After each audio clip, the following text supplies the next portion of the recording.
Well, I definitely want to talk about the protests that happened yesterday here in Los Angeles and across the country. Still happening. Still happening, yeah. Today. Over the weekend. I was talking to one of our colleagues here, and she said she's a young intern, and she said that there are going to be walkouts next week from all the students. Like, everybody's really just kind of desperate to do something in the face of what they feel like is a lot of injustice. A lot going lying, on. So these protests were held for no work, no school, no shopping, and no spending money, like all yesterday and all weekend if you can, which is really hard. We were talking amongst ourselves, like, that is hard, but we're doing it, and we're all standing up together. The initial call happened for a statewide campaign in Minnesota, and it kind of trickled from there. There were multiple groups that were saying, you know what, stand with us. And there was groups in LA that were saying, we stand with Minnesota, and just the whole country responded.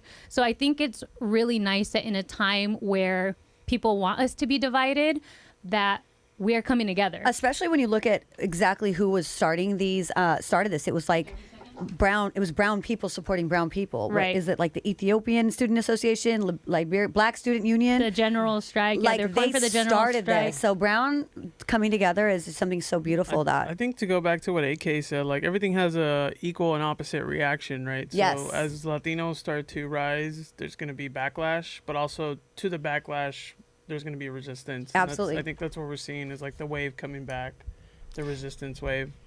All right, y'all. Well, we want to cut to commercials, but we'll continue this conversation on YouTube. Hey. Yo. And we're going to continue the conversation on YouTube. What's up, YouTube? Hey, what's up, Angie fans? I know, the Angie. I do want to say that, like, I feel like this is a moment, even though there's so much chaos happening, this is a moment where we need to come together. We need to support one another. This is the time to love and to spread the love. A lot of people, maybe forget that protests are impactful, right? Mm-hmm. Because, like, we had essentially an economic blackout yesterday. We had another one last year through the Black Lives Matter movement. And in the 1950s, I believe, during the civil rights movement, like, they were able to desegregate buses because of a boycott that they did. And obviously, it wasn't just one day. It was like a longer period of time. But it's just like, some people might say, like, oh, what's the point of going to a protest? What's the point of voicing my opinion right now? I feel like I don't have a voice. It matters. You matter, and collectively we can do great things. It creates intention as well, like an intention and energy in the world for change. Whether you believe manifestation or energy goes like it goes. It transcends. Yeah, so. I mean, I think if you have you heard of this thing, the 3% rule, just to topple a fascist government.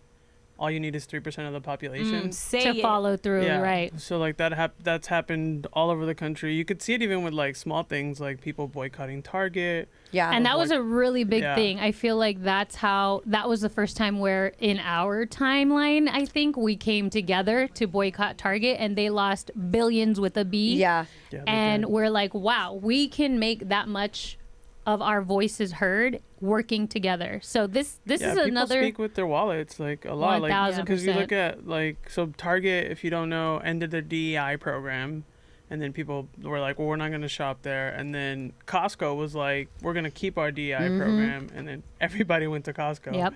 Kirkland gang. I think Kirkland gang all day. I have a note here from January to April 2025.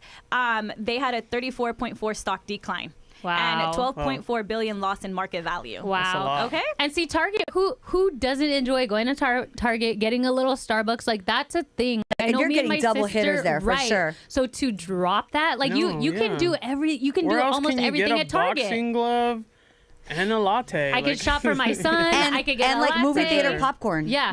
I want to bring it back to Bad Bunny, because it would be Bad Bunny getting all the attention right now, because actually in San Francisco there's anti-ICE posters con la ranita. Ay, yo no sé cómo se llama esta ranita. Let me see.